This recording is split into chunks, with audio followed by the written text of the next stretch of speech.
갈라디아서 1장 6절 7절 그리스도의 은혜로 너희를 부르신 너를 이같이 속히 떠나 다른 복음 줬는 것을 내가 이상히 여기노라. 다른 복음은 없나니 다만 어떤 사람들이 너희를 요란케 하여 그리스도의 복음을 변하려 함이라. 오늘 갈라디아 말씀을 통해서 다른 복음은 없습니다. 예수 그리스도 외에 다른 복음은 없습니다. 이런 제목으로 하나의 말씀을 나눠보도록 하겠습니다. 이 복음의 역사가 시작된 이후에 이 교회에는 어떤 싸움이 있는가 하면 사도들이 전한 이 복음을 왜곡하는 세력과 또 끝까지 참 복음을 지키려는 세력과의 싸움이 계속되고 있는 것을 보게 됩니다. 사도들이 살아있을 당시에도 거짓 교사들이 교회 안에 일어나서 이 다른 복음으로 많은 영혼들을 미혹하려고 했죠. 그리고 실제적으로 많은 영혼들이 이 미혹을 받았습니다. 그런데 이 일이 결코 또 부정적인 열매를 맺은 건 아닙니다. 왜냐하면 이 복음을 왜곡하려는 이 거짓 이 세력과 싸우기 위해서 사도들이 붓을 들어서 뭘 했습니까? 예수 그리스도의 복음이 무엇인지 강력하게 선포했습니다. 바로 이런 목적으로 기록된 서신서들 중에 하나가 바로 이 갈라디아서죠. 아마 사도들은 이 복음을 변호하기 위해서 쓴 이 서신서들이 이렇게 성경의 일부분이 될 줄을 아마 꿈에도 생각하지 못했을 것입니다. 그런데 하나님께서는 이 마귀의 역사까지 사용하셔서 사도들이 전한 복음이 수천 년이 지난 지금까지 그 복음이 우리에게 정확하게 전달될 수 있도록 이 마귀의 역사까지 사용하신 겁니다. 이 갈라디아서도 복음을 변호하기 위해서 쓴 서신서 중에 한 책인데 오늘 이 갈라디아서 통해서 우리는 바울이 전한 복음의 진수가 뭔지 배우게 됩니다. 오늘 말씀을 통해서 왜 예수 그리스도의 이 복음만이 참 복음이며 다른 복음은 없는지 여러분들이 다시 한번 마음에 새기시고 정말 이 복음을 우리가 누리며 이 복음의 뿌리를 박으며 이 복음을 통해서 열매 맺는 저와 여러분의 삶이 되기를 주님으로 축복합니다. 먼저 갈라디아서가 기록된 배경부터 한번 살펴보도록 하겠습니다. 이 복음은 처음에 유대인으로부터 시작됐습니다. 그런데 이 유대인으로부터 시작된 복음이 유대인에만 머무는 것이 아니라 열방으로 나아가는 것이 주님의 뜻이었죠. 그래서 예수님이 제자들에게 약속하셨습니다. 오직 성령이 너에게 임하시면 이 복음이 어디부터 시작됩니까? 예루살렘부터 시작돼서 예루살렘과 온 유다와 사마리아와 땅끝까지로 너희들이 이 복음을 증거해야 될 것이다 라고 말씀하셨습니다. 자, 그럼에도 불구하고 이 복음이 예루살렘만 머물러 있습니다. 무엇보다도 이 복음이 유대인 안에만 머물러 있는 것이죠. 그러나 하나님 뜻은 이 복음이 열방까지 선포되는 것입니다. 그래서 갈라디아서 3장 8절에도 보면 이런 말씀이 있죠. 성경은 하나님께서 이방인들을 오직 믿음의 근거에서 의롭다고 인정해 주실 것임을 미리 알고서 아주 오래전에 하나님께서 아브라함에게 모든 이방 민족이 너를 통해 복을 받을 것이라는 복음을 선포했습니다. 복음이 뭐라고요? 아브라함에게 약속하셨어요. 아브라함아, 너를 통해 너희 후손 유대인뿐만 아니라 열방이 복을 받을 것이야 라는 것이 복음이었습니다. 바로 하나님의 구원 계획은 예수 그리스도를 통해서 죄인들을 구원하시는 하나님의 구원 계획은 유대인들에게만 제한된 것이 아니라 모든 열방을 위한 복음이었죠. 그런데 이 복음이 유대인들 안에만 그리고 예루살렘 안에만 갇혀 있습니다. 그래서 하나님께서 어떻게 하십니까? 바로 스데반일로 인하여 핍박이 예루살렘 교회에 닥치게 하는 것이죠. 겉으로 보기에는 어려움과 환난인데 그 어려움과 환난 가운데 뭐가 있습니까? 하나님의 지혜와 계획이 있는 것입니다. 그래서 이 복음이 이제는 예루살렘에 머물러 있지 않고 유다와 사마리아와 땅끝을 가게 됩니다. 그런데 문제는 뭔가 하면 이 유대인들이 여전히 이 복음을 유대인들만 전하는 것이죠.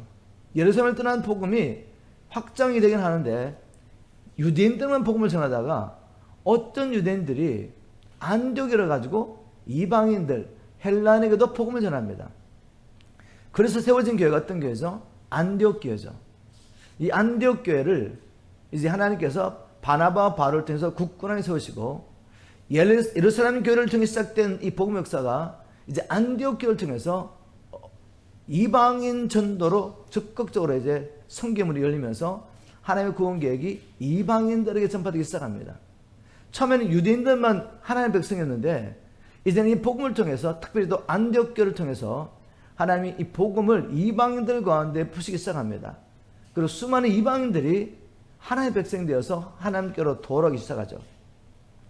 야, 이게 정말 기쁜 일인데 또 여기 또 문제가 생기기 시작합니다. 어떤 문제가 생겼습니까? 유대인들 가운데 예수를 믿게 된 사람들 가운데 그들이 어떻게 살았습니까? 사도들 포함해서 베드로 같은 사람을 포함해 가지고 예수를 믿고 하나님의 백성이 된 이후에도 그들은 여전히 유대인의 간섭을 따라 할례를 받고 그 다음에 이 유대인들이 지켰던 절기와 안식일과 또 부정한 것을 먹지 않는 이런 법을 따라 살고 있습니다. 왜냐하면 그때까지 그들은 이것이 하나님의 백성된 증거라고 믿었기 때문에 하나님 백성이 됐다면 이것은 해야 된다. 할례 받아야 된다. 그리고 안식일과 절기를 지켜야 되고 또 음식을 먹는 법이 있죠. 그것을 지켜야 된다고 믿었던 것입니다. 그래서 이 관습을 여전히 지키면서 또 예수를 믿고 성령을 받고 살았던 겁니다. 자, 이런 상황 가운데서 이방인들이 복음을 통해서 하나님 나라에 들어오고 하나님의 백성이 됐습니다. 그래서 유대인 가운데 믿는 사람들 가운데 어떤 사람이 있었습니까? 이방인들이 예수를 믿고 하나님의 백성이 되었지만 그들이 진정 하나님의 백성이 되려면 뭐 해야 된다? 우리처럼 할례 받아야 된다. 그리고 율법을 지켜야 된다. 이런 사람이 생긴 겁니다. 그래서 이들이 어디까지 왔죠? 바울과 바나바가 갈라디아 지방에 복음을 전했죠. 그리고 그곳에 교회가 세워졌습니다. 이 바울과 바나바가 가서 세운 이 교회까지 가가지고 너희들 이방인들 너희들이 예수를 믿음으로 구원을 받았지만 정말 하나님의 백성 되려면 너희도 우리처럼 할례 받아야 돼. 그리고 율법을 지켜야 돼. 이렇게 말했던 겁니다. 근데 놀랍게도 어떤 일이 일어났습니까? 갈라디아 교인들이 이방인들이 그런 이야기를 듣고 할례를 받습니다. 할례를 받고 율법을 지키려고 하는 거죠. 이야기를 듣고 바울의 마음이 무너졌습니다. 그래서 이 갈라디아서를 쓰게 된 것입니다. 여러분 배경을 아시겠습니까? 바울이 갈라디아 교인들 다른 복음을 듣고 속히 그것을 따라가는 갈라디아 교인들을 향하여 단호하게 이렇게 말합니다. 예수 그리스도 외에 다른 복음은 없다라고 선포합니다. 그리고 다시 이 복음을 선포하죠.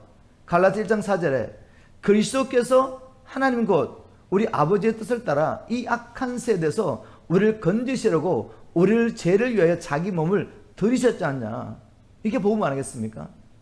죄와 사단의 권세에서 우리를 구원하시려고 하나님의 창세전부터 계획하신 뜻대로 선지자들이 예언한 대로 메시아 예수 그리스도 하나님의 아들이 오셔서 십자가에서 죽으심으로 우리의 구원을 이뤘지 않느냐. 그런데 어떻게 됐습니까? 이 복음을 받아들이고 성령을 체험하고 거듭난 갈라디아 교인들이 1장 6절을 보니까 그리스도의 은혜로 너희를 부르신 일을 이같이 속히 떠나 다른 복음 전는 것을 내가 이상히 여기노라 라고 한탄하며 그들을 책망합니다. 여러분 이 말씀을 통해 하나님께서 우리에게 주시는 메시지겠습니다. 그것은 뭔가 하면 한때 우리가 바른 복음을 듣고 성령으로 거듭났다 할지라도 또 어떤 일이 날 수 있습니까? 이 복음을 버리고 다른 복음을 쫓아갈 수 있다는 것입니다. 미혹을 받으면 다른 복음을 쫓아가게 되는 것입니다. 복음의 뿌리를 내리고 있지 않으면 다른 복음을 들을 때 그것이 맞는 것 같아서 얼른 쫓아갈 수 있다는 것입니다. 예수님은 제자들에게 마지막 때의 징조로서 무엇을 말씀하셨습니까? 많은 거짓 예언자들이 일어나서 많은 사람을 속일 것이다. 많은 거짓 선지자들이 교회 안에 일어날 거라고 말했습니다. 그리고 교회 안에 복음을 받아들였던 사람들, 참복음을 듣고 성령을 받아들이고 거듭난 사람들조차도 이 참복음을 내려놓고 다른 복음을 쫓아가게 될 것이라고 예언한 것이죠. 여러분 이 일이 지금 마지막 때를 사는 우리 이 교회 가운데, 현대 교회 가운데 일어나고 있다고 생각하십니까?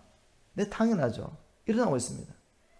지금 현대 교회 안에는 주님의 예언대로 많은 거짓 교사들이 있고, 그 거짓 교사를 말하면 많은 사람들이 다른 복음을 쫓아가고 있습니다. 그런데 그들이 자신들이 다른 복음을 쫓아가고 있다고 생각하고 있습니까? 아니죠. 자기들이 참 복음을 믿고 있다고 생각합니다. 저희처럼 이렇게 전하는 사람들을 오히려 저 사람들이 다른 복음을 믿고 있다고 생각하는 거죠. 바울 이야기를 들어보십시오.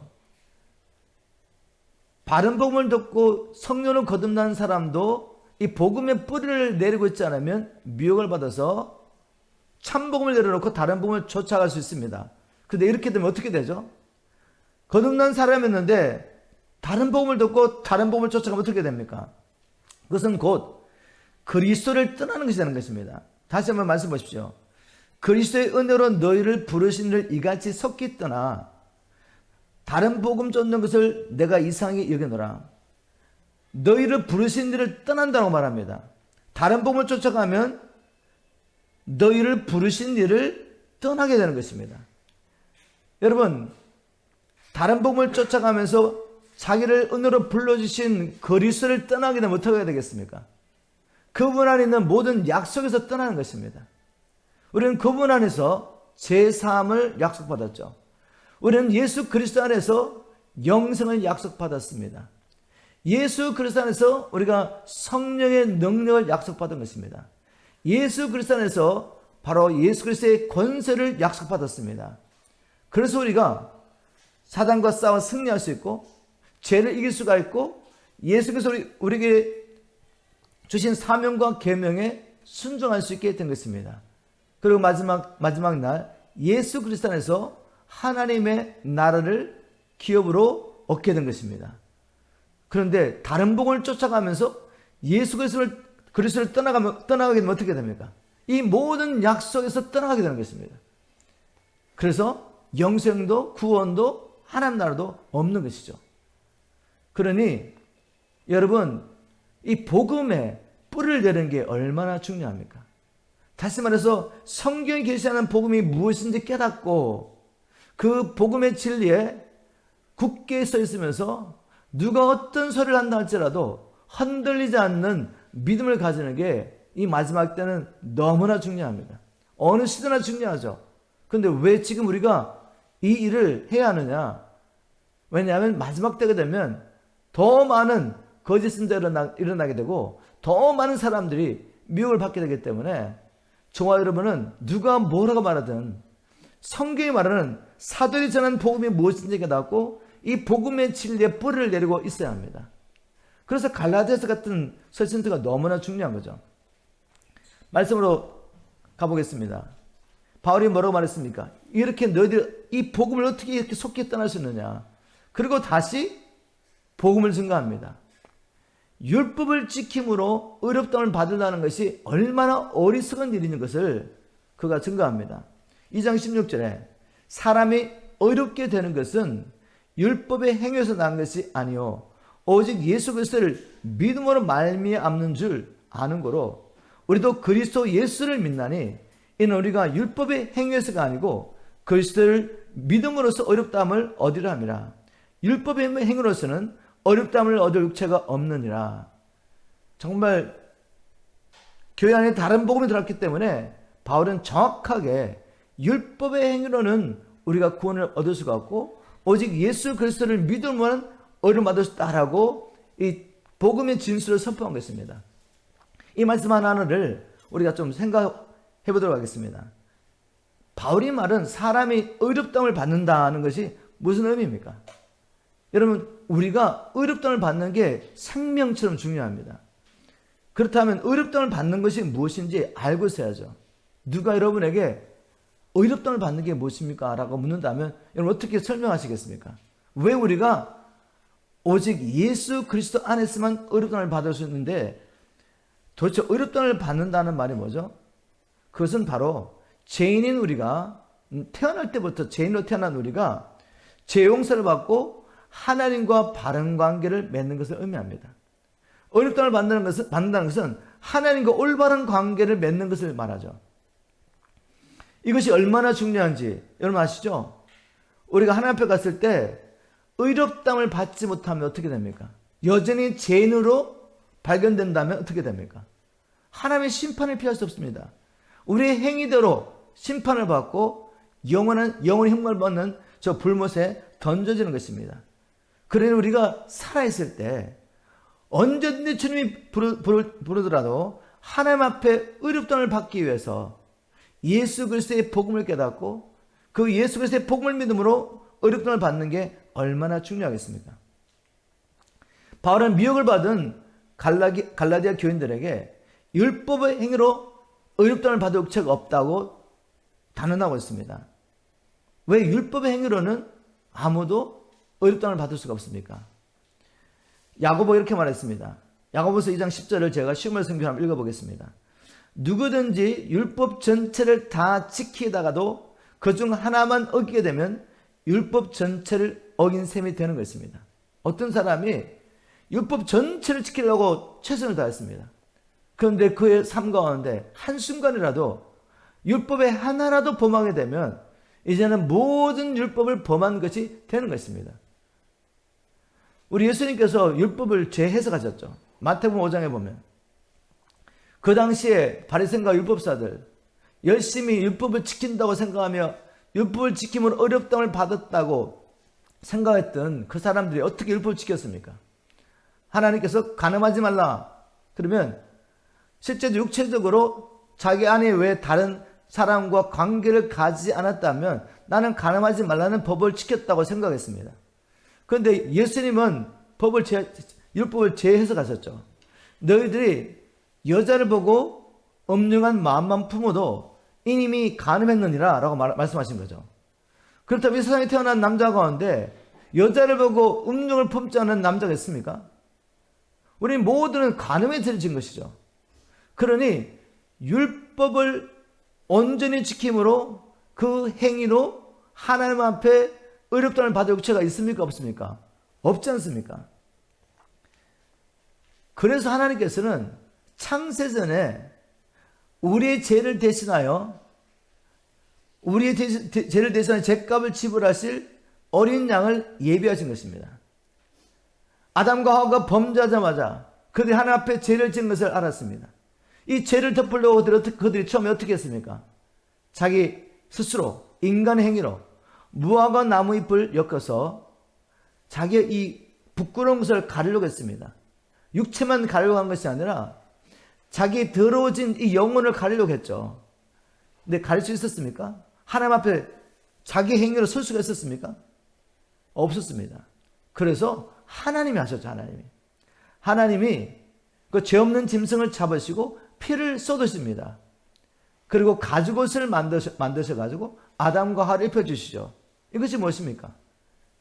피 흘림이 없이는 죄 용서를 받을 수가 없다. 피 흘림이 없이는 이제 너희들이 내 앞에 설 수가 없다는 것입니다. 그러나 반대로 또 뭘 보여주셨죠? 피 흘림을 통해서 너희 죄가 용서를 받을 수 있고 너희가 의인으로서 내 앞에 설 수 있다는 것입니다. 자, 이런 계시가 계속 성경 역사 가운데 나타나고 있습니다. 하나님 계시하셨죠. 하나님께서 아브라함에게 복음을 선포하시고 난 다음에 이제 아브라함이 믿음이 성장하고 난 다음에 창세기 22장에 하나님께서 아브라함에게 뭘 말씀하시죠? 네 사랑하는 독자 이삭을 내가 지사는 땅, 그 모리아산에 있는 땅에 가서 내게 번제를 바치고 말합니다. 하나님께서 그 사건을 통해 뭘 계시하시죠? 복음을 계시하신 것이죠. 자기 사랑하는 독자 예수 그리스도를 우리를 위해서 보내셔가지고 그의 피로 우리의 죄를 용서하시고 우리를 어렵다 하실 하나님의 복음을 아브라함의 삶을 통해 계시하신 것이죠. 또 이스라엘 민족을 부르시고 난 다음에 그들과 함께 하기를 원하시며 성막을 만들라고 말씀하십니다. 그 성막은 하나님께서 자기의 백성과 함께 하신다는 증거였죠. 그런데 이 이스라엘 백성들이 다 죄인입니다. 죄인이고 또 죄를 짓습니다. 그런데 어떻게 죄인들이 하나님과 함께 할 수 있습니까? 그래서 하나님께서 성막을 다 만들라고 말하시고 난 다음에 모세가 성막을 하나님의 말씀대로 다 지었지만 하나님의 영광은 임하지 않습니다. 그럼 언제 하나님의 영광이 임합니까? 하나님께서 제사 제도를 알려주십니다. 그 제사를 통해서 피 흘림이 있고 난 다음에 이제 하나님의 영광이, 하나님의 그 임재를 상징하는 성막이 임하게 되죠. 그래서 하나님께서는 끊임없이 이 구약의 역사를 통해 또 율법을 통해서 뭘 보여주셨죠? 제사함은 율법을 온전히 지킴으로 받는 것이 아니라, 너희들이 내 앞에 의롭다함을 받는 것은 율법의 행위를 온전히 지킴이 아니라 바로 피 흘림을 통해서 의롭다함을 받으셨다는 것을 계속 증거한 것입니다. 그래서 바울은 이렇게 말합니다. 그리스도 예수 외에는 제사함이 없고, 그리스도 예수 외에는 다른 복음이 없다고 선포했습니다. 우리가 바울의 이 복음을 또 로마서에서 발견할 수 있는데, 우리 한번 로마서 1장 16절, 17절 말씀을 통해서 왜 예수 그리스도 외에는 다른 복음이 있을 수 없는지 여러분이 다시 한번 여러분 마음에 새기셔야 합니다. 그리고 이 복음의 진리에 굳게 서 있기를 주면 축복합니다. 여러분이 서 있을 뿐만 아니라 이제는 다른 복음을 쫓아가는 자들에게 왜 예수 그리스도 외에는 다른 복음이 없는지, 그리고 예수 그리스도를 믿는 것이 무엇인지를 분명히 증거하셔야 됩니다. 자, 로마서 1장 16절 제가 현대의 성경을 보겠습니다. 나는 이 기쁜 소식, 즉 복음을 조금도 부끄러워하지 않습니다. 그것은 처음에 유대인에게만 해당되었으나 이제는 이방인에도 전파되어 모든 믿는 사람들을 구원하시는 하나님의 능력이 되기 때문입니다 라고 말했습니다. 자, 복음이 복음되려면 어떤 효력이 있어야 됩니까? 복음이 복음되려면 구원하는 능력이 있어야 합니다. 어떤 사람이 복음을 전했습니다. 그런데 그 복음이 그 사람을 구원하는 능력이 없다면 그것은 다른 복음이죠. 복음이 아닙니다. 그러면 어디서 구원해야 되냐 이거죠. 바로 죄와 사단에 노예된 우리를 해방시켜야 합니다. 여기서 사단의 권세에서 구원하지 않는다면 그것은 복음은 아닌 것입니다. 그렇다면 죄로 말미암아 팔린 우리가 어떤 방법으로 구원을 받을 수 있겠습니까? 죄로 말미암아 팔렸기 때문에 죄와 사단에 노예된 상태에서 우리가 해방되려면 반드시 몸값을 지불해야 됩니다. 노예가 해방되려면 자기 몸값을 지불해야 돼요. 그런데 죄와 사단의 권세된 죄와 사단의 노예가 된 우리가 지불할 몸값이 무엇이겠습니까? 생명이에요, 생명. 죄의 삭은 사망을 했기 때문에 생명을 지불하지 않으면 우리는 죄와 사단의 권세에서 아무도 해방이 될 수가 없습니다. 뭐 금식하고 기도한다고 해방되는 게 아니에요. 우리가 우리 죄를 깨닫고 하나님 앞에 죄 용서 받으려고 아무리 선한 일을 많이 한다고 해도 그것이 우리의 몸값을 지불할 수 없습니다.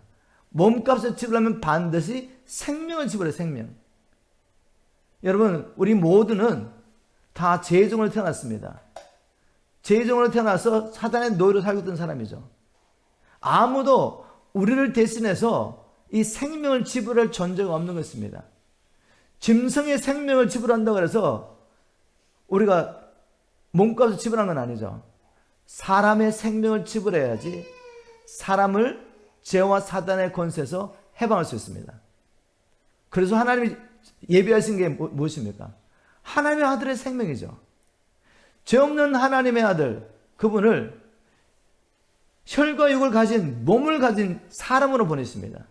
그래야지 우리의 죄값을 지불할 수 있으니까. 바로 예수님은 우리의 몸값을 지불하시려고 십자가에서 죽으신 것입니다. 여러분 믿으십니까? 그러니 예수 그리스도 외에 다른 복음이 있을 수가 있습니까? 다른 복음은 없습니다. 다른 방법은 없습니다. 율법을 지킴으로 온전히 구원을 받을 수도 없고, 태어나면서부터 죄인으로 태어난 우리가 율법을 온전히 지킨다고 그것을 통해 가지고 우리의 몸값을 지불할 수 없는 것이죠. 왜? 죄의 삭은 사망이기 때문에. 또 바울은 계속 이렇게 말합니다. 복음이 복음되려면 어떻게 된다고요? 1장 17절에 이 기쁜 소식, 복음에는 오직 믿음으로만 하나님과 올바른 관계를 갖게 된다는 것이 나타나 있습니다.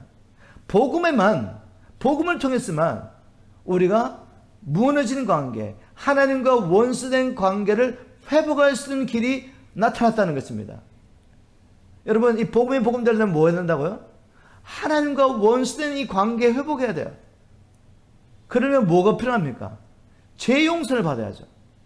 죄 용서를 받지 않으면 하나님과 원수된 관계 회복되지 않습니다. 그러면 원수들을 하나님께 마지막 날 불못의 형벌로 심판하신단 말이에요.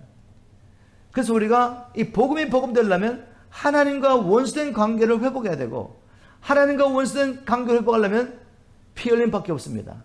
왜? 히브리서 9장 22절, 피 흘림이 없이는 제 용서, 제 사함이 없기 때문에 다른 어떤 방법으로도 우리의 죄 용서받을 수 없습니다. 오직 피 흘림은 가능합니다. 근데 짐승의 피는 가능하지 않아요. 하나님께서 과거에 예수 그리스도의 이 보혈을 예표로서 짐승의 피를 통해서 구약의 성도들이 하나님 앞에 나갔지만 짐승의 피가 우리의 죄를 용서하지 않습니다. 그러면 구약의 성도들은 어떻게 구원받았습니까? 바로 그 짐승의 피를 통해서 예수 그리스도의 피를 믿은 것입니다. 이건 하나님만 하실 수 있는 일이죠. 구약의 성도도 우리가 똑같이 예수의 피를 통해서만 구원받습니다. 여러분, 예수의 피 없이는 하나님과 원수된 이 관계 해결할 수 없습니다. 예수의 피 없이는 죄 용서가 없기 때문에, 그래서 오직 예수 그리스도만이 복음인 것입니다. 다른 복음은 없는 것입니다. 여러분, 이 복음을 여러분의 복음으로 믿으십니까? 그리고 이 복음 안에 머물러 있습니까? 자, 여러분이 이렇게 한번 도전하고 있습니다. 이제 왜 예수 그리스도 외에 다른 복음이 없는 것을 여러분 마음으로 확신할 수 있겠습니까? 여러분, 이 복음에 굳게 서 있냐 이 말이죠. 그리고 누가 혹시 미혹한 자가 와서 여러분의 다른 복음을 전한다면 여러분은 확신을 가지고 하나님의 말씀, 성령의 금을 들고 예수 그리스도 외에 다른 복음 없습니다 라고 증거할 수 있겠습니까? 여러분, 이게 가능하지 않으면 어떻게 되는지 아세요? 제가 하는 이야기 늘 듣고 그런 것 같아 라고 생각하고 있으면 누가 와서 다른 복음을 이야기하면, 그렇지, 아니 우리가 이렇게 좁은 길을 가야 되고 이렇게 죽을 때까지 끝까지 싸움을 싸워야지 천국 갈 수 있다면 이건 복음이 아니지. 이게 은혜라고 말할 수 있겠어? 이렇게 설득당한다니까요. 여러분, 예수 그리스도 외에 다른 복음이 없습니다. 그래서 어떻게 되냐면 사도행전 17장 11절에 보니까 베레아 사람처럼 이렇게 해야 됩니다. 여러분, 복음을 들으셨습니까? 참 복음이 무엇인지 제가 말씀을 통해 풀어드렸는데 이게 들려졌습니까? 그렇다면 이렇게 하셔야 돼요. 여러분, 이 복음의 뿔을 내리고 이 마지막 때 미혹을 받지 않고 이제는 미혹을 받은 자들을 하나님께로 인도하기 위해서는 베레아 사람처럼 이렇게 해야 됩니다. 베레아 사람 어떻게 했나 봤더니 사도행전 17장 11절에 쉬운 말씀 성경입니다. 베레아 사람들은 기쁜 마음으로, 또 현대 성경에는 간절한 마음으로 말씀을 받아들였습니다. 여러분, 간절한 마음으로, 이게 진리의 복음이구나, 간절한 마음으로 이 복음을 받아들이셔야 돼요. 이 길만이 내가 살 길이구나 라고 받아들이시고 난 다음에 뭐 되냐면, 베레아 사람들은 바울이 말한 것이 맞는지를 알아보려고 날마다 성경을 연구했다 이렇게 기록하고 있습니다. 이게 진리라고 믿어졌다면 거기서 멈추면 안 돼요. 이제는 내가 이 진리에 깊이 뿌리를 내리려면 어떻게 된다고요? 베레아 사람처럼 바울이 말하는 것이 맞는지 알아보려고 날마다 성경 말씀을 연구해야 됩니다. 날마다. 왜냐하면 어제 확신했는데 우리가 또 세상의 용을 받아들이면 어떻게 됩니까? 이게 믿음이라는 게 사라집니다. 마음이 어두워져 가지고 빛이 어두워지니까 이제 다른 복음을 이야기하면 그게 그런 것처럼 믿어지는 겁니다. 이게 우리라는 걸 꼭 기억하시고, 여러분, 주님 오시는 그날까지 날마다 예수 그리스도가 참 복음인 것을 하나님의 말씀을 통해 확인하시기를 주님을 축복합니다. 그리고 이 복음 위에 굳게 서시기를 주님을 축복합니다. 바로 그래서 사도행전 교회를 보면 성도들이 날마다 만나서 뭐 했냐면 사도들의 가르침을 받았습니다. 사도들은 다른 것을 가르치지 않았습니다. 성전에 있든지 집에 있든지 날마다 예수가 그리스도라는 것을 전하고 가르치기를 쉬지 않았습니다. 바울은 복음을 전하다가 죄수의 몸으로 로마까지 끌려가서 그곳에서 어느 정도 자유함을 얻고 자기가 돈을 주고 세를 낸 그 집에서 2년 동안 뭘 했습니까? 자기를 찾아오는 모든 자들에게 모든 성결을 열어서 하나님 나라와 예수 그리스도만을 증거했습니다. 이게 왜 중요한지 아시겠죠? 이렇게 하지 않으면 마귀가 얼마든지 우리도 다른 복음을 따라가게 만들 수 있다는 것입니다. 자, 이게 참 복음인데 뭐가 참 복음이라고요? 우리가 하나님 앞에서 어렵담을 받는 것은 율법을 온전히 지킴으로만 아니라 예수 그리스도를 믿음으로 어렵담을 받을 수 있다는 것이 참 복음입니다. 그런데 마귀는 바로 이 참 복음을 통해서 우리에게 우리 앞에 미혹의 함정을 파놓고 우리를 지옥으로 끌고 갈 수 있습니다. 잘 기억하십시오. 이게 참 복음인데 마귀는 이 참 복음을 또 참복음을 통해서 사람들을 미혹해가지고 미혹이라는 함정을 통해 사람들을 이 지옥의 구렁이로 끌고 갈 수 있다는 것입니다. 왜냐하면 이 마귀의 감동을 받은 자들이 바울이 전한 복음을 이제 교묘하게 또 왜곡합니다. 왜곡. 어떻게 왜곡하죠?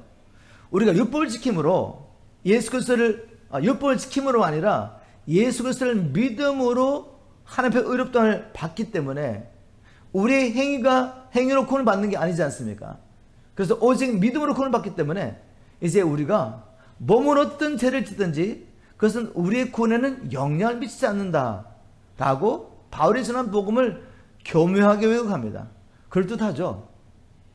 여러분 에베소서 2장 8절 9절 기억하십니까? 너희가 그 은혜를 믿음으로 말미암아 구원을 받았나니 이것이 너희에게서 난 것이 아니라 하나님의 선물이라 행위에서 난 것이 아니니 이는 아무든지 자랑치 못하게 하랍니다. 이게 진리인데 이걸 아주 왜곡하면 어떻게 되죠? 그렇기 때문에 우리가 예수 그리스도를 믿음으로 구원을 받았다면 내가 몸으로 짓는 어떤 죄도 내 구원에는 영향을 미치지 않아. 이렇게 왜곡하셨다는 것이죠. 우리가 하나님 나라 들어가기 위해서는 아버지 뜻대로 살아야 합니다. 거룩함이 없이는 주를 볼 수가 없습니다. 이기는 자만이 생명나무의 실과를 먹고 이기는 자만이 둘째 사망의 해를 피하게 되며 이기는 자만이 그 이름이 생명책에서 헐어지지 않고 예수 그리스도와 함께 흰옷을 입고 다닐 수 있습니다. 이런 이야기 하면 뭐라고 말하죠? 이렇게 말하는 사람들은 행위군을 말하는 것입니다. 이미 믿음을 버린 자입니다. 예수 그리스도를 의지하지 않고 예수 그리스도의 완전한 구원을 의지하지 않고 자기의 행위를 좋아하는 사람입니다라고 말하면 다 따라가는 거예요. 그럴듯하지 않습니까? 그럴듯하지 않습니까, 여러분? 이게 바로 바울이 전한 복음을 왜곡하여 수많은 사람들을 지금도 저 지옥을 끌고 있는 사단의 계계입니다. 여러분 이것을 말씀을 통해 확인하셔야 돼요. 자, 그럼 바울이 그런 복음을 전했느냐? 절대로 그런 복음을 전하지 않았죠. 바울은 자기가 전한 이 복음을 사람들이 나중에 왜곡할 것을 알고 이미 안전장치를 모든 복음을 선포하고 난 다음에 안전장치를 다 만들어놨습니다. 제가 그것을 보여드리겠습니다. 우리 한번 로마서에 가서 보겠습니다. 로마서에 가면 1장, 2장은 바울이 뭘 했냐면 유대인이나 이방이나 모두 하나님의 진노 아래 있다고 선포합니다. 다시 말해서 의는 없나니 하나도 없다고 선포합니다. 그러고 난 다음에 복음을 선포하죠. 로마서 3장 20절 보겠습니다. 그러므로 율법의 행위로 그의 앞에 의롭다 하심을 얻을 육체가 없나니 율법으로는 죄를 깨달음이라. 이제는 율법 외에 하나님의 한 의가 나타났으니 율법과 선지자에게 증거를 받은 것이라. 저 구약 성경에서 항상 그 이야기 했다는 거죠. 우리가 행위로는 구원받을 수 없다. 그래서 하나님께서 메시아를 보내시겠다는 약속하신 거죠. 아브라함을 통해서 보여주셨고 또 제사 제도를 통해서 보여주셨고 이스라엘 민족 역사를 통해서 보여주시고 이스라엘 민족이 돌판에 새겨진 하나님의 그 계명을 지킬 수 없는 것을 보여주시고 에스겔과 예레미야를 통해 선포한 말씀이 무엇입니까? 에스겔 11장 19절 이제 하나님께서 다른 계명을 주십니다. 새 계명을 주십니다. 내가 너에게 일치한 마음을 주고 새 영을 부어주어서 너희 가운데서 굳은 마음을 제하고 부드러운 마음을 주어서 내 윤리를 지켜 행하게 하리라. 그래서 너희는 내 백성이 되고 나는 너희 하나님이 될 것이라고 말씀하셨죠. 예레미야를 통해서 동일한 말씀을 주셨습니다. 내가 이제 다윗의 자손과 새로운 연합을 맺을 거라고 똑같은 약속을 하십니다.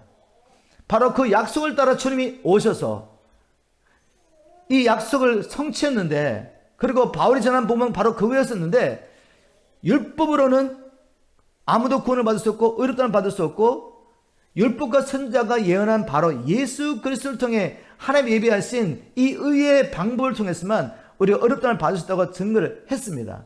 24절 이렇게 말합니다. 그리스도 예수 안에 있는 구속으로 말미암아 하나님의 은혜로 값없이 의롭다 하심을 얻은 자 되었느니라. 그리고 로마서 5장 1절 이렇게 선포하죠. 그러므로 우리가 믿음으로 의롭다 하심을 얻었은즉 우리 주 예수 그리스도로 말미암아 하나님의 더불어 화평을 누리자라고 끝났으면, 바울이 그런 복음을 전했다고 말할 수 있겠죠. 우리가 하나님의 은혜를 믿음으로 구원을 받았기 때문에 이제 구원 받은 자로서 몸으로 어떤 죄를 지든지 그 행위와 관계없이, 우리의 불순종과 관계없이 우리는 하나님의 은혜로 구원을 받습니다. 이렇게 증거도 할 말이 없어요. 근데 바울은 절대로 그렇게 끝내지 않았습니다. 5장에 끝나고 6장에 뭐라고 시작합니까? 6장 1절. 그러면 하나님의 은혜를 더 받으려고 계속 죄를 지어야 하겠습니까? 우리가 하나님의 은혜를 믿음으로 구원을 받았기 때문에 이제는 우리가 그러면 하나님의 은혜를 더하려고 죄를 더 지어야 되겠습니까? 아니라는 거죠. 여기서 바울의 예수 그리스도의 연합의 신비에 대한 교리가 나옵니다. 그건 있을 수 없는 일이다. 예수를 믿는 그 순간에 우리는 성령의 연합하는 새로 말미암아 그리스도와 연합한 자가 되었다라고 말합니다. 이제 이렇게 말하죠. 결코 그럴 수 없습니다. 이미 죄에 대해 죽은 우리가 어떻게 죄 가운데 그대로 살 수 있겠습니까? 우리가 어떻게 죄에 대해 죽은 자가 되었습니까? 3절. 여러분은 그리스도 예수님과 연합하는 침례를 받은 우리가 그분과 함께 죽었다는 사실을 모르십니까? 예수를 믿으면 어떻게 된다고요? 성령의 세례로 그분과 함께 연합하여 마귀와 죄에 노예됐던 우리는 죽었다고 선언합니다. 그리고 이제는 그분의 부활에 연합하게 되는 거죠. 4절에 우리는 그분의 죽으심과 연합하는 침례를 받음으로써 그분과 함께 묻힌 것입니다. 이것은 그리스도께서 죽은 자 가운데서 아버지의 영광으로 살아나신 것처럼 우리도 새로운 생명 가운데 살도록 하기 위한 것입니다. 다시 말해서 예수 그리스도 안에서 새로운 피조물로 거듭나서 이제는 아들의 생명으로 아들처럼 살게 하기 위한 것이었습니다. 그것이 내가 전하는 복음입니다. 그러니 은혜로 구원을 받았기 때문에 이제는 하나님의 은혜를 더하려고 죄 가운데 거한다는 말이 말이 되는 이야기입니까? 라고 선포한 것이죠. 분명하죠, 여러분. 그래서 고린도후서 15장에는 이렇게 선포합니다. 그리스도께서 모든 사람을 대신하여 죽으신 것은 살아있는 사람들이 다시는 자기를 위해 살지 않고 그들을 대신하여 죽었다가 다시 사신 분을 위해 살도록 하기 위한 것입니다. 그러므로 누구든지 그리스도 안에 있으면 새로운 존재입니다. 옛 사람은 없어지고 새 사람이 된 것입니다. 그런데 여러분은 아니지만 많은 사람들이 바울의 복음이라고 말하면서 오직 믿음으로 의롭다함을 받습니다라는 이 바울의 복음을 선포한다고 하면서 이상한 복음을 전하고 있습니다. 그리고 수많은 사람들이 이 다른 복음을 쫓아오고 있습니다.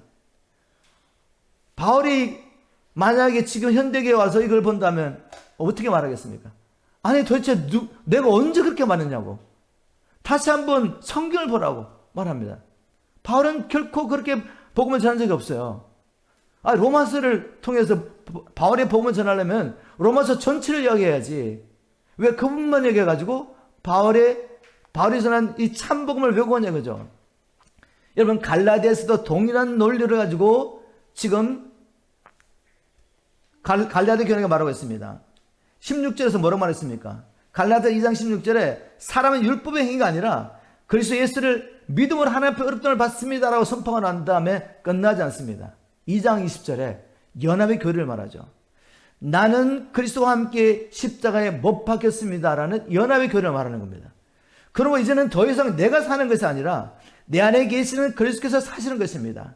내가 지금 육신을 갖고 살고 있는 것은 오직 나를 사랑하셔서 나를 위하여 자기 몸을 내어주신 하나님 아들 그리스도를 믿는 믿음으로 살고 있는 것입니다 라고 말했습니다. 바울은 이렇게 선포합니다. 죄와 사단의 노예로 살던 나는 이제 그리스도와 함께 죽었습니다 라고 선포합니다. 그럼 지금 바울은 살아있는데 지금 바울은 누구냐 이거죠. 지금 바울이 여전히 육체를 통해 살고 있지 않습니까? 근데 자기가 죽었다고 말해요. 자기가 죽었는데 지금 바울의 육체를 통해 살고 있는 바울 육체를 통해 살고 있는 사람은 누구입니까? 내가 아니라 그리스도라고 선포하는 거죠. 여러분 아시겠습니까? 이제는 내가 아닙니다. 죄와 사단의 노예됐던 나는 예수를 믿는 그 순간 그리스도와 연합하여 죽었습니다. 이제 내가 사는데 누가 산다고요? 나의 육체를 통해 사는 분은 예수 그리스도라고 선포한 겁니다. 이 복음을 전했다면, 이 복음을 믿었다면 어찌 바울의 복음을 왜곡해서 우리가 은혜를 믿음으로 구원받았기 때문에 이 몸을 통해서 이 거룩하지 못한 삶, 불순종의 삶, 음란한 삶을 살아도 구원의 문제점도가 많을 수가 있겠습니까? 사는 것은 내가 아니라 그리스도인데 그리스도가 어떻게 이렇게 살 수 있냐 이 말입니다. 여러분 아시겠어요? 바울의 논리를? 자, 이 말은 여러분 이제가 예수를 믿고 거듭났기 때문에 그래서 그리스도의 생명이 나를 통해 살기 때문에 내가 죄를 짓지 않는다는 이 말이 아니에요. 그죠? 왜 그렇습니까? 예수 그리스도를 믿으면 거듭난 생명은 바로 영 안에 일어난 일이죠. 그죠? 근데 우리의 마음은 어떻습니까? 여전히 처리될 게 너무 많은 것입니다. 과거의 아픔과 상처도 있고 또 복음에 대해서 하나님의 말씀에 대해서도 이제까지 들어왔던 잘못된 교리들이 우리 마음 안에 숨어 있습니다. 이런 것들이 날마다 처리되어야 하는 것입니다. 그래서 마음을 새롭게 함으로 변을 받아야 되는 것이 우리의 마음이죠. 그래서 하나님의 뜻이 무엇인지 분별하도록 잘해야 합니다. 그런 부분이 있죠. 그리고 육체는 여전히 죄가 있습니다. 죄가 육체에 있습니다. 이제 우리가 마음으로 생각하고 의지를 가지고 결정하고 행동해야 되는데 이 마음은 성령의 소욕을 쫓아갈 수도 있고 육신의 소욕을 쫓아갈 수 있습니다. 그래서 우리가 성숙한 그리스도인이 되기 전까지는 또 성령에 충만한 사람으로 살기 위해서는 어떤 일이 있습니까? 육신의 소욕을 쫓으면 죄를 지을 수도 있는 것입니다. 그렇지만 아들의 생명이기 때문에 계속해서 죄 가운데 살 수 없다고 선포하는 게 요한일서가 아닙니까? 아들의 생명인 자는 계속해서 범죄할 수 없는 것은 그들 안에 아들의 생명이 있기 때문에. 여러분 이게 사도들이 전한 복음입니다. 바울은 놀랍게도 예수 그리스도를 믿음으로 구원을 받은 후에도 제6을 받아서 마음이 강팍해지면 믿음에서 떨어질 수 있다. 즉 구원을 잃어버릴 수 있다고 선포하고 가르쳤던 사람이죠. 고린도전서 9장 27절입니다. 내가 내 몸을 쳐 복종하게 하면 내가 남에게 전판 후에 자기가 도리어 버림이 될까 두려움이라. 사도 바울 같은 사람도 날마다 성령의 속을 쫓아 살기 위해서 자기를 쳐 복종시키는 이 경건을 훈련한 것입니다. 왜? 나도 이 복음을 전한 후에 내가 이 경계를 풀고 또 마음문을 열고 세상의 것들을 받아들이면 어떻게 된다고요? 내 마음이 강팍해져서 죄의 욕을 이기지 못하고 죄 가운데 머물러 살면서 구원을 잃어버릴 수 있다고 믿었던 것입니다. 바울은 오히려 주님이 오실 때 우리가 행위대로 심판을 받는다고 증거했습니다. 고린도서 5장 9절 10절. 그래서 우리가 이 육체의 집에 머물러 있든지 떠나든지 주님을 기쁘시게 하는 것을 우리의 목표로 삼고 있습니다. 왜요? 바울이 무엇을 믿었기 때문에. 우리는 모두 그리스도의 심판대 앞에 나타나서 여기 우리라고 말했어요. 고린도 교회는 성도들과 자기를 포함해서 말하는 것입니다. 불신자에게 말한 것이 아니라 믿는다고 말하는 고린도 교회 성도들이 뭐 했습니까? 여전히 우상숭배하고 있습니다. 또 믿는다고 말하는 고린도 교회 성도들 어떤 사람들은 자기의 계모와 함께 살고 있는 것이죠. 이걸 보면서 바울이 선포했지 않습니까? 여러분 이렇게 살면 거룩하게 살지 않으면 여러분 하나님 나라 유업을 받을 수 없습니다. 말하면서 자기도 자기 몸을 쳐 복종시킨다고 말했죠. 그리고 바울이 이렇게 말합니다. 왜 우리가 육체 가운데 살면서 주님을 기쁘시게 하는 것을 우리의 목표로 삼고 있느냐? 우리는 모두 그리스도의 심판대 앞에 나타나서 심판을 받아야 합니다. 각 사람은 육체에 머물르는 동안 자기가 행한 일에 따라 선한 일을 한 사람은 상을 받고 악한 일을 한 자는 벌을 받게 될 것입니다. 갈라디아서 동일한 맥락을 가지고 이렇게 선포합니다. 갈라디아 6장 7절 8절 자신을 속이지 마십시오. 하나님은 조롱을 당하지 않으십니다. 사람은 무엇을 심든지 심는 대로 거두는 법입니다. 자기 육체를 위해 심은 사람은 그 육체에서 썩어질 것을 거두고 성령님을 위해 심은 사람은 성령님에게서 영원한 생명을 거둘 것입니다. 이거 불신자가 말한 게 아니잖아요. 성령을 모시고 있는 갈라디아 교인들이 말합니다. 아니 불신자가 어떻게 성령을 위해 심을 수 있습니까? 죄의 종 마귀의 종인데. 바울은 우리 믿는 자들도 하나님 앞에 서서 반드시 우리가 행한 일을 직접 고하고 그 일에 따라서 상과 벌을 받을 것을 알았던 것입니다.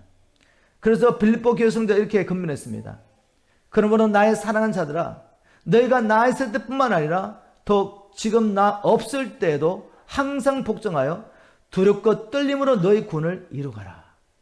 저는 여러분에게 지금 다시 율법의 이 올무를 가지고 여러분을 얼금을 하는 게 아니에요. 진정 복음의 능력을 경험하도록 여러분을 권면하고 있습니다. 우리가 왜 이 복음의 진수를 깨닫고 이 복음 안에 뿔을 대고 살아들느냐? 복음에 뿔을 들이지 않는 자는 이 마지막 때에 미어의 영을 이길 수가 없습니다. 누가 다른 복음을 이어가면 그게 쉽기 때문에, 육신에 맞기 때문에 그런 마음을 가지고 들으면 정말 그게 복음처럼 들립니다. 그래서 따라갈 수밖에 없는 것입니다. 바로 여러분들이 이 복음을 누리고 이제는 이 복음으로 많은 영혼들을 미혹에서 참 진리의 복음으로 인도할 수 있도록 저희 복음을 계속 선포하는 것입니다. 말씀을 맺으면서 이렇게 한번 선포하고 싶습니다. 여러분, 예수 그리스도 외에 다른 복음은 없습니다. 오직 예수 그리스도의 생명으로만 우리의 죄값을 지불하고 죄와 사단의 권세에서 구원을 받을 수 있기 때문입니다. 오직 예수 그리스도의 피만이 죄 용서를 받고 하나님 앞에 죄 없는 자로를 세울 수 있기 때문에 예수 그리스도의 다른 복음은 없습니다. 그러나 하나님의 은혜를 믿음으로 구원을 받기 때문에 우리가 죄 가운데 살아도 우리의 행위와 관계없이 구원을 받는다고 말하는 것은 이건 마귀의 교리죠. 이 마귀의 교리에 미혹을 받지 않기를 조심하십시오. 하나님의 아들이 우리를 위해서 죽으신 후에도 우리가 여전히 죄와 사단의 권세에 매여 살게 된다면 하나님의 아들은 헛되이 죽은 거죠. 당신이 죽었지만 당신의 생명값으로, 그 생명값으로도 나를 죄와 사단의 권세에서 살 수 없습니다라고 말하는 것입니다. 당신의 피를 흘렸지만 그 피는 나의 죄를 씻기에 충분하지 않습니다라고 말하는 것 똑같아요. 그럼 어떻게 됩니까? 하나님 앞에 섰을 때 우리는 죄의 용서를 받지 못한 자로서 하나님의 심판을 받을 수밖에 없는 것입니다. 이런 다른 복음을 믿는 자들은 결국은 하나님의 심판을 받게 될 것입니다.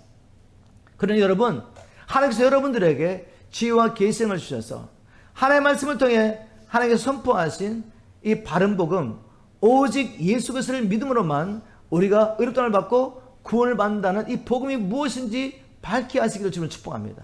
흔들리지 않는 이 믿음으로 여러분 미혹의 영과 싸우면서 많은 영혼들을 주님 앞으로 복음의 진리 가운데 인도하며 주님이 오실 길을 예배하는 저와 여러분 되기를 주님을 축복합니다.